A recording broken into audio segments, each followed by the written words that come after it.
ሰላም ጋይሶች እንዴት ናችሁ? ዛሬ ይዤላችሁ የመጣው ስራ በጣም አሪፍ የሆነ ስራ ነው። በቀን 2 እስከ 3 ሰዓት ድረስ እናንተ ሰዓት ካላችሁ ይህን ስራ መስራት ትችላላችሁ። ከእናንተ ምንም የሚፈልገው ነገር የለም። በየቀኑ 5.3 ዶላር ድረስ የሚያወጣ ታስኮች አሉ። እነሱን በመስራት ገንዘብ መስራት ትችላላችሁ። ሌላም ደግሞ ኢንቪቴሽን በማድረግ ገንዘብ መስራት ትችላላችሁ። አከፋፈቱ ምናምን ቀጥሎ እናያለን። በመጀመሪያ ደረጃ አፕሊኬሽኑን ዳውንሎድ ማድረግ አላችሁ። ዳውንሎድ ማድረግ ደግሞ ኮሜንት ወይ ቴሌግራም ቻናል ላይ አስቀምጥላችኋለሁ። ዳውንሎድ አድርጋችሁ ትገባላችሁ። ከዚህ ጋር ኦፕን በማለት ትገባላችሁ። ከዛ ጉግል አካውንት ያስመርጣችኋል። ጉግል ሳይን አፕ ታደርጉና ትገባላችሁ። ከዛ ወንድ ወይ ሴት ብሎ ያስመርጣችኋል። ወንድ ወይ ሴት ከሆናችሁ ወንድ ምናምን ብላችሁ ኔክስት ትሉታላችሁ።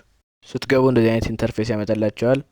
እዚህ ጋር እንደምታያቸው ብዙ ፓርቲ የተቀመጡ ሰዎች አሉ። እዚህ ጋር እናንተም ፓርቲ ከፍታችሁ መቀመጥ ትችላላችሁ። ታች ላይ ደግሞ ሚሴጅ ኤንድ ፓርቲ የሚል አለ።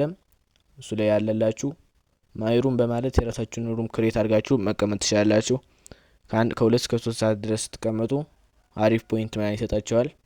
ላይ የእናንተ መቀመጫ ቦታ ናት። ሚዩት በማድረግ መቀመጥ ትችላላችሁ። እዚህ ጋር እንደምታዩት ብዙ ሰዎች አሉ። እናንተ ጋር መግባት የሚፈልጉ ሰዎች የሚቀመጡበት ቦታ ነው።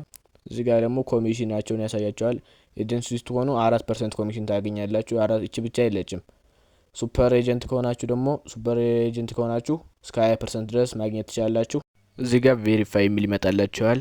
ኋላ ቬሪፋይ ታደርጋላችሁ ግዴታ። ኋላ ስታርቴን ሲጨርሱ ኤጀንሲ ወይ ሆስቱ ናችሁ መመዝገብ አለባችሁ። የኤጀንትም የሆስትም ሊንክ ቴሌግራም ቻናል ላይ ያስቀምጥላችኋለሁ። ኤጀንት ሆናችሁ መመዝገብ ወይ ሆስቱ ናችሁ መመዝገብ ትችላላችሁ። እዚህ ጋር የራሳችሁን ክሬት ለማድረግ ሩም ፎቶ ማስገባት አለባችሁ። ካስገባችሁ በኋላ ትወጣላችሁ። ሁሉ ማብራሪያ እንድሰራላችሁ ከምትፈልጉ ከሆነ ኮሜንት ላይ ፓርት 2 እያላችሁ ጻፉልኝ።